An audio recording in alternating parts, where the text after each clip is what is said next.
The invitation never came. Not by mail, not by message, just silence. Polished and polite, the kind that hurts more than words ever could. Everyone knew my brother Ethan Hayes was being honored that night. "Commander of the Year," they said. Navy's golden boy. My parents posted about it for weeks. Proud captions, perfect smiles, not one mention of me. Maybe they thought admirals didn't need family. I watched the ceremony live, alone, in my small apartment near the coast. The screen flickered with blue uniforms, medals, and faces I used to know. Then the camera found Ethan. Tall, confident, the kind of man people believed in before he even spoke. He raised his glass and the crowd leaned in. "To everyone who stood beside me," he said. I smiled, just barely. I wasn't beside him, not for years. People called us the Hayes twins, though he arrived 5 minutes earlier and somehow carried those minutes like medals. I was the quiet one, the strategist, the pilot who preferred the dark sky to bright rooms. He was the noise, the speeches, the spotlight. I used to think that balance made us stronger. I was wrong. When I returned from the Pacific after 12 months at sea, no one met me at the dock. No banners, no family dinner, just the hum of waves and the smell of jet fuel clinging to my jacket. That's when I realized, somewhere between his promotions and my deployments, I'd become a ghost in my own story. They said I was too rigid, too private, that I made people uncomfortable because I never played along. But discipline isn't coldness, it's armor, and some of us learned to wear it young. The night of Ethan's ceremony, the sky outside my window was black velvet and salt. The television light washed the room in dull silver. Ethan was smiling on stage, flanked by admirals and senators. I heard him thank our parents, his mentors, his wife. Then he said something that froze me in place. And to my sister, Admiral Lillian Hayes, wherever she is, I hope she knows I never forgot. The audience clapped. I didn't, because it wasn't true. He had forgotten. The proof was in the empty chair beside him, the one where I should have been. After the applause, the screen cut to music, and I shut it off. The silence that followed was heavy, thick, familiar. I'd lived inside it for years. I grabbed my jacket and walked toward the shore. The beach was quiet at midnight. The tide hissed against the sand, soft and endless. I thought of the last time I'd seen Ethan, 6 years ago, the day I made Admiral. He'd been there, just another face in the crowd. When the ceremony ended, he came up to me, clapped my shoulder, and said, "Guess you finally caught up." Then he smiled, that same smile that never reached his eyes. That was the day I stopped chasing approval that wasn't meant for me. Now, years later, standing barefoot in the cold sand, I whispered to the waves, I didn't need an invitation. The ocean didn't answer, but it didn't need to. It understood the language of people who stood alone. When I walked back toward the road, headlights swept across the dunes. A black SUV slowed beside me. The window rolled down. "Admiral Hayes?" the driver asked. "Yes." "Commander Ethan Hayes requests your presence at the reception." He said it's important. I almost laughed. Of course he did. When the cameras were gone and the lights dimmed, that's when family mattered again. But something in the driver's tone, formal, respectful, made me pause. Maybe this wasn't about him. Maybe it was about me. "Tell him I'm coming," I said quietly. The drive took less than 15 minutes. The reception hall rose over the bay like glass and gold, laughter spilling out into the night air. I could see the silhouettes of officers through the windows, medals catching the light. I straightened my collar and walked in. The room stilled. Conversations faltered. Dozens of faces turned toward me. Recognition flickering behind surprise. Ethan was at the center, drink in hand, surrounded by admirals. For a heartbeat, no one moved. Then he smiled. "Well, I'll be damned," he said, stepping forward. "Welcome, Admiral Hayes." Applause broke out. Hesitant at first, then building. I stood there, every muscle wired tight, the sound washing over me. It wasn't celebration. It was theater, and I'd learned long ago how to play a part. Ethan handed me a glass. "Didn't think you'd show." "You didn't invite me?" I said flatly. He chuckled. "Would you have come if I did?" "Maybe." He raised his glass higher. "Then consider this your invitation. The laughter that followed was polite, practiced, the kind that never reaches the heart. I smiled anyway, because silence, I'd learned, was safer than truth. But that night, as the music played and Ethan's friends toasted his name, I made a quiet promise to myself. The kind you whisper only once. The next time they underestimated me, I wouldn't just stand in the corner. I'd let the truth speak for itself. The ceremony lights glimmered off the glass walls, reflecting a dozen versions of me. The quiet sister, the forgotten pilot, the admiral they'd rather not mention. Let them see what they built. Let them remember who I am. I left before midnight. Outside, the air was cool, clean, alive. Above the water, the moon burned white. It wasn't an ending. It was ignition. That night, the silence didn't hurt. It waited. For the moment, I'd finally stopped being polite. The next morning, my name was all over the defense blogs. Admiral Hayes appears unexpectedly at her brother's ceremony. The headlines made it sound like drama, not family.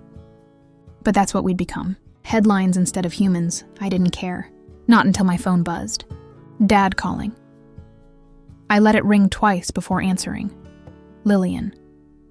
His voice was flat, cautious. That was unexpected. Which part? You showing up? I was invited, I said. Eventually.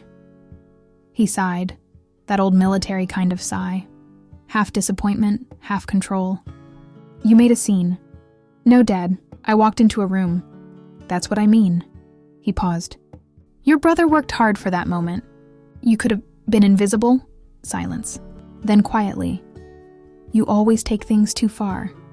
That was how my family handled conflict, by calling truth an overreaction. I hung up before he could finish. The line went dead. The silence alive again. I sat there, staring out the window of my quarters at the gray morning sky over Norfolk. Somewhere jets were lifting off, slicing the clouds clean. I should have been on one of them. Instead, I was scrolling through my inbox. Media requests, congratulations, gossip. And one message, simple, unsigned. He shouldn't have taken the credit for Mazar. We both know who led that strike. My pulse stopped cold. Only 4 people knew about that mission, and one of them was me. By evening, the base looked the way it always did. Steel, salt, and purpose. But something in the air had shifted.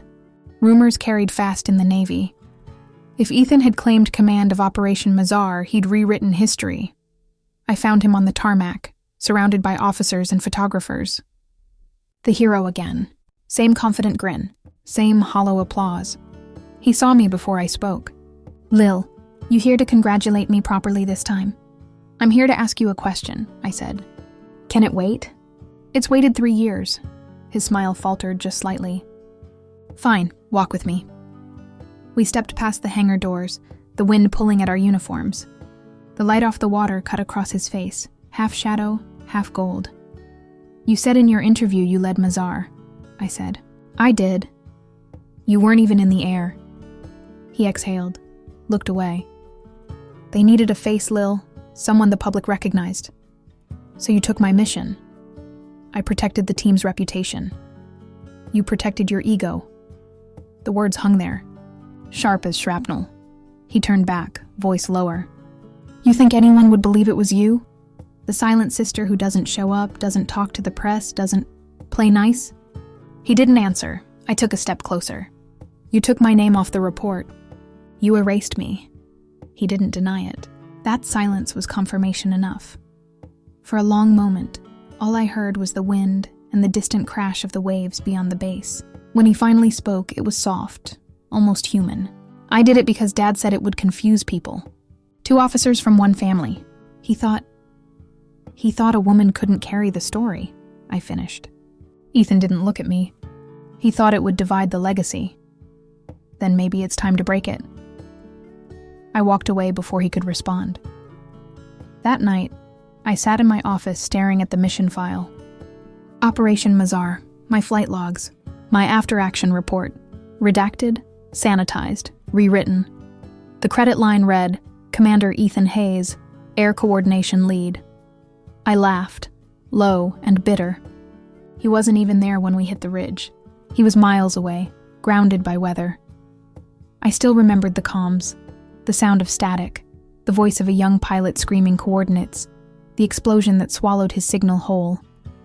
I'd stayed in the air until my radar went blind, because I promised I wouldn't leave anyone behind. But history, it seemed, had left me behind instead. 2 days later, a message came through internal channels.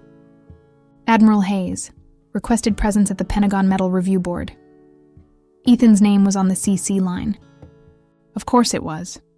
The room was all wood, flags, and men in gray suits. When I entered, they stood, formal, stiff. "Admiral Hayes," one said. "We're here to review the citation discrepancy regarding Operation Mazar." Discrepancy. That was a polite word for theft. Ethan sat across from me, eyes unreadable. Someone handed me a folder.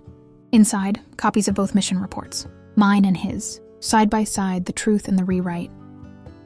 I didn't raise my voice. Didn't need to. "Gentlemen," I said, calm and clear. "Only one of these reports was written by someone who saw the ridge through fire." Silence. I slid a photo onto the table, the cockpit shot. The call sign on the HUD read, "Spectre 1. That's me," I said. "Not him." The man at the end of the table adjusted his glasses. "Admiral Hayes, you're certain?" "I'm not certain," I said. "I'm there." The silence that followed felt like a verdict. Even Ethan looked pale. When they dismissed us, he caught my arm outside the room. "Why did you have to do that?" "Because truth doesn't ask permission. You made me look small. You did that yourself." He let go, jaw tight. "You're still my sister. For your sake," I said. "Start acting like it." I walked away, each step echoing like a countdown. Something had shifted, not just between us, but in the air. That invisible line between loyalty and justice, and which one we were willing to die for. That night, standing on the balcony of my quarters, I watched the city lights flicker across the water. For the first time in years, the silence didn't feel like exile. It felt like power waiting to speak. And I knew the next ceremony wouldn't belong to him.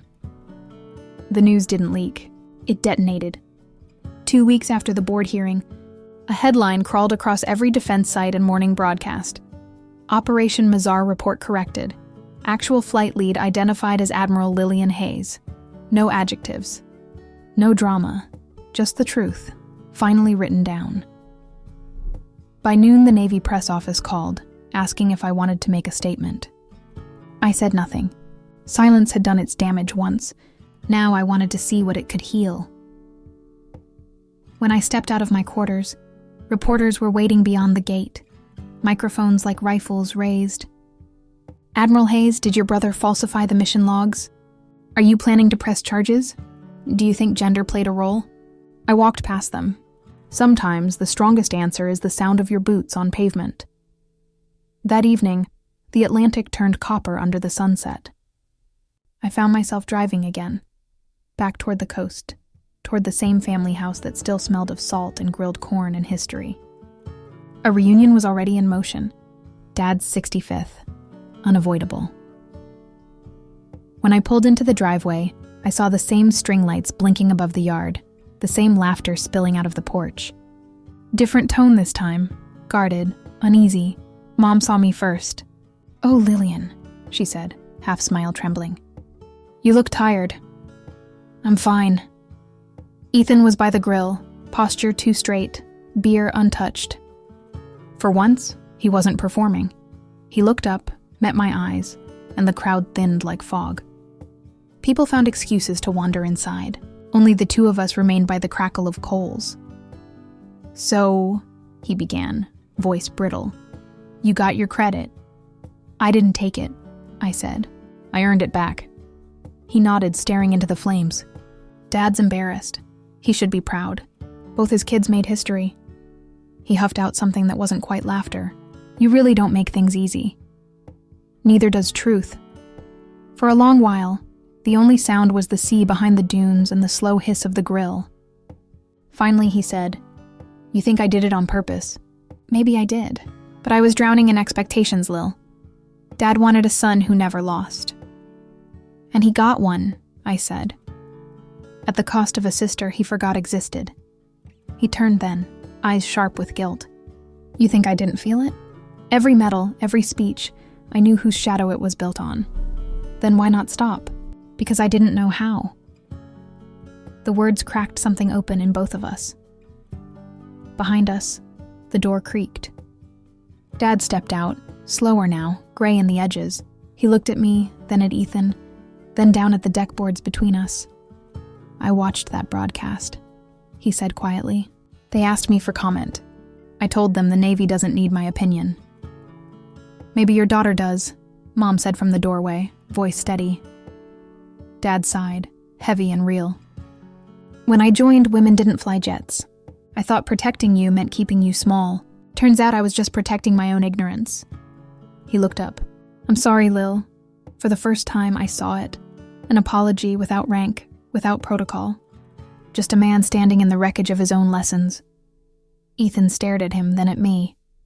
He lifted the medal that hung around his neck, the one awarded for Operation Mazar. Without a word, he unclipped it and placed it in my hand. This never belonged to me. The medal was warm, edges worn smooth from years of pretending. I looked at him, then closed his fingers back around it. Keep it, I said. Let it remind you who helped you stand. He swallowed hard. You're really not angry anymore? I'm done being angry. It's heavier than flight gear. He laughed once. Quiet, broken, but lighter than before. Later that night, the backyard filled again. Neighbors returned, the band started, and the air hummed with a cautious sort of celebration. Someone asked if I'd say a few words. I almost said no. Then I saw the kids at the edge of the yard, Ethan's daughter among them, saluting the way they'd seen adults do. I stepped forward. When we're young, I said, we think silence keeps peace, but silence only keeps stories unfinished. I'm proud of my brother. I'm proud of everyone who serves. But I'm most proud that tonight my family doesn't need to whisper about who did what. We can just tell the truth. Applause rippled. Real this time, not polite. Ethan raised his glass. To Admiral Hayes, he said, voice steady. The one who actually flew through fire. Laughter rolled through the crowd, easy, alive. No sting hidden in it. I met his eyes and lifted my glass. To the brother who finally learned altitude, he grinned. Touché. After midnight, the yard emptied. Only the ocean kept talking. Dad sat on the porch steps, looking small beneath the stars. I missed a lot, he murmured. Then stop missing things, I said. He nodded, eyes wet. You sound like your mother. Mom's hand slipped into his, soft and certain. She looked at me. Proud doesn't cover it. The tide was rising, pulling silver across the sand. I walked down to the edge, shoes in hand, waves tugging at my ankles. The air smelled of smoke and salt and beginnings. In the distance, I could still hear faint laughter, clean, unarmed. For the first time, it didn't hurt to listen. The silence that settled after wasn't empty anymore. It was earned. They called it a moment of justice. I called it Wednesday. The week after the reunion, I was summoned to D.C. for the official ceremony. The hall was built for spectacle, marble, cameras, and air conditioning set just below human warmth. Rows of uniforms filled the seats, medals shining like small suns. Behind the podium stood the Chief of Naval Operations, his voice smooth as the polished floor. Today, he said, we correct the record. We honor the pilot who brought her crew home through fire and storm. My name echoed off the walls. Admiral Lillian Hayes, applause thundered. Flashbulbs cracked. The sound was everything I thought I wanted, and somehow less. When I stepped forward to accept the medal, I caught a glimpse of the front row. Ethan sat there in civilian clothes, tie crooked, eyes red-rimmed but proud. Mom squeezed his hand. Dad stood behind them, back straight despite the years. The chief pinned the medal against my chest. The medal was cold, the applause warm. Between the two, I stood, steady, not smiling, just breathing. After the ceremony, the press swarmed like heat. Admiral Hayes, how does it feel to finally be recognized? Would you say this is a win for women in combat? Do you forgive your brother? Forgiveness. Such a neat word for such a messy thing. I answered simply, flying's not about forgiveness. It's about trust. You trust your crew. You trust the sky. You trust yourself, even when no one else does. That line hit the headlines by evening. Admiral Hayes breaks silence with message of trust. The internet chewed it up, spit it back as inspiration. But behind the screens, I just wanted quiet. That night, my hotel room was too still. The metal lay on the desk, catching the glow of city lights. I opened my laptop, pulled up the old footage, grainy cockpit video from that mission. The world saw only seconds of it, but I remembered every frame: smoke, warnings flashing, voices breaking over comms, and then silence, the kind that means you're out of time. I watched my own hand, steady on the throttle, steering through hell. A ghost piloting a miracle. And then I shut the laptop and exhaled, whispering to the empty room, "You did it, Hayes. Now let it go." The Navy called again. Interviews, panels, a documentary. They wanted the story polished, televised, dissected. But truth isn't a headline. It's a scar, visible only if you've earned it. So I chose one event, a university symposium for young officers. Ethan came with me. It was his idea, actually. "You tell them what it cost," he said. "I'll tell them what it taught me." The auditorium filled with cadets, sharp uniforms, eyes bright with ambition. When I stepped to the mic, the silence was electric. "I'm not here to talk about medals," I began. "I'm here to talk about mistakes. Because sometimes courage isn't flying through fire. It's speaking up when everyone else stays quiet." Ethan stood beside me, voice rough but honest. I stayed quiet once. I thought silence was loyalty. Turns out it was just cowardice dressed up as respect. The room held its breath. Somewhere in the back, I saw a young woman nod. When it ended, cadets lined up to shake our hands. One girl, maybe 19, saluted hard enough to shake. "My brother said women can't handle combat," she said. "Can I tell him he's wrong?" "Tell him you'll prove it," I said. Ethan laughed beside me. "Guess I'm not the only brother getting educated tonight." The crowd laughed, but it was the kind that healed. Later that evening, we sat outside the base cafeteria, plastic cups of coffee between us. The Florida air smelled of jet fuel and rain. Ethan looked up at the night sky. "You ever wish you could go back?" he asked. "To what?" "To before all this, before the headlines, before the wait." I thought about it. The sound of rotors, the hum of adrenaline, the clean terror of a mission. Then I shook my head. "No, I earned my peace the hard way. I'm not giving it back." He nodded. "I'm proud of you, Lil. For real this time."